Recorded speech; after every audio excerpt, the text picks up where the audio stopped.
கண்ணியத்திற்குரிய எல்லாம் வல்ல அல்லாஹ்வின் அடியார்களே, இஸ்லாமிய மார்க்கம் நமக்கு போதிக்கக்கூடிய பல்வேறு போதனைகளில் ஒரு மனிதனுக்கு இந்த உலகத்திலும் மறுமையிலும் நன்மையை பெற்றுத்தரக்கூடிய எந்த ஒரு காரியமாக இருந்தாலும் அந்த காரியத்தை செய்வதற்கு காலம் தாழ்த்தாதீர்கள். காலம் கடக்காமல் அந்த காரியத்தை நீங்கள் விரைவாக செய்துவிட வேண்டும் என்று சொல்லி இஸ்லாம் நமக்கு போதிக்கிறது. நீங்கள் வணக்க வழிபாடுகள் சார்ந்த விஷயத்தை எடுத்து பாருங்கள். தொழுகை அது நேரம் குறிக்கப்பட்ட கடமை, அதை நேரத்தோடு நிறைவேற்றிருங்க.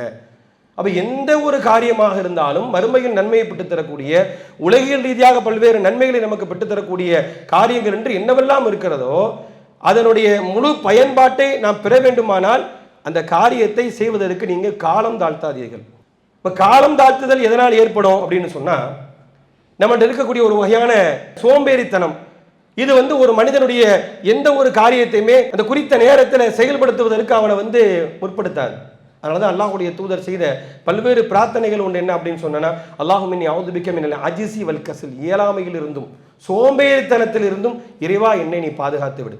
பாதுகாப்பு வேண்டி அல்லாஹ்வுடைய தூதர் செய்த அனைத்து துஆக்களுமே பிரார்த்தனையுமே சமுதாய மக்களுக்கு தேவையான, அவனுக்கு நன்மையான காரியத்தை பெற்றுத்தரக்கூடிய பிரார்த்தனைகள். அப்போ எந்த ஒரு நற்காரியமாக இருந்தாலும் அதை செய்யக்கூடியவர் அதை காலம் தாழ்த்தாமல் விரைவாக செய்ய வேண்டும். அதில் இன்றைக்கு பார்த்தோம் சொன்னால், இன்றைக்கு இருக்கக்கூடிய நீதித்துறைகள் சில வேளைகளில் அவர் வழங்கக்கூடிய நீதியாக இருக்கட்டும், அல்லது சமுதாய மக்களுக்கு மத்தியில் இருக்கக்கூடிய பல்வேறு பிரச்சனைகளுக்கு எதிராக அவர்கள் சொல்லக்கூடிய கருத்துக்களாக இருக்கட்டும், இது காலம் தாழ்த்தி செய்வதை பார்க்கிறோம். நீதித்துறைங்கிறது இந்த நாட்டினுடைய ஜனநாயகத்தினுடைய 4 தூண்களில் ஒன்று என்று பேசப்படக்கூடியது இந்த நீதித்துறை.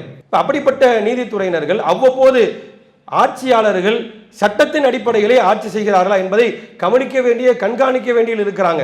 சட்டவிரோதமாக அவர்களிடத்தில் ஏதேனும் செயல்பாடுகள் தென்பட்டால் அதை கண்டிக்க வேண்டிய இடத்திலும், தாமாக முன்வந்து அதற்கு எதிராக வழக்கு தொடுக்க வேண்டிய இடத்திலும் நீதித்துறைகள் இருக்கிறது.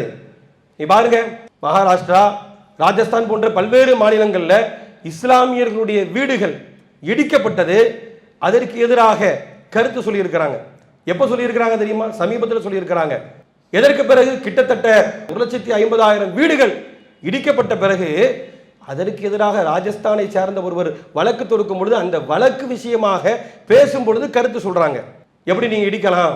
குற்றம் சாட்டப்பட்ட ஒருவர், குற்ற வழக்கில் ஈடுபடக்கூடிய ஒருவர், அவர் எந்த குற்றத்தில் ஈடுபட்டிருந்தாலும் கூட வீட்டை இடிப்பது என்பது அது எந்த வகையில் நியாயம் என்று கேட்கிறாங்க. கேட்க வேண்டும், கண்டிப்பா. அதுதான் ஒரு நீதித்துறையினுடைய ஆரோக்கியமான ஒரு செயல், அதில் எந்த மாற்று கருத்தும் இல்லை. ஆனால் நீதி வழங்குவதிலும் இதுபோன்று அரசுகளுடைய சட்டவிரோதமான செயலுக்கு எதிராக கருத்து சொல்வதிலும் காலம் தாழ்த்தினோம் என்று சொன்னால் எந்த பயனும் இல்லை. காலம் தாழ்த்தி வழங்கப்படக்கூடிய நீதி என்பது கூட அது நீதி இல்லைன்னு சொல்லுவாங்க பழமொழியில. காலம் தாழ்த்தி வழங்கப்படக்கூடிய நீதி கூட நீதிக்கு எதிரானது என்று சொல்வார்கள். அந்த அளவிற்கு எந்த ஒரு விஷயமாக இருந்தாலும் இந்த நாட்டினுடைய நீதித்துறை என்பது அவ்வப்போது ஆளும் ஆட்சியாளர்கள், ஆளும் அரசுகள் அவர்கள் சட்டவிரோதமாக செயல்படுகிறார்களா, சட்டத்தின் அடிப்படையில் ஆட்சி செய்கிறாரா என்பதை கவனிப்பதும், சட்டவிரோதமாக செயல்படுகின்ற பொழுது அதற்கு எதிராக தாமே முன்வந்து சரி செய்வதும் வழக்கு தொடுப்பதும் நீதித்துறையின் மீது கடமை. அதை சரியாக காலம் தாழ்த்தாமல் செய்கின்ற பொழுதுதான் இந்த ஜனநாயகம் பாதுகாக்கப்படும், நாட்டு மக்களுக்கு மத்தியில் அமைதி ஏற்படும். அதை சரியாக பேண வேண்டும் என்கின்ற ஒரு அறிவுரையாக சொல்லிக்கொண்டு உரையை நிறைவு செய்கிறேன். அல்ஹம்துலில்லாஹி ரப்பில் ஆலமீன்.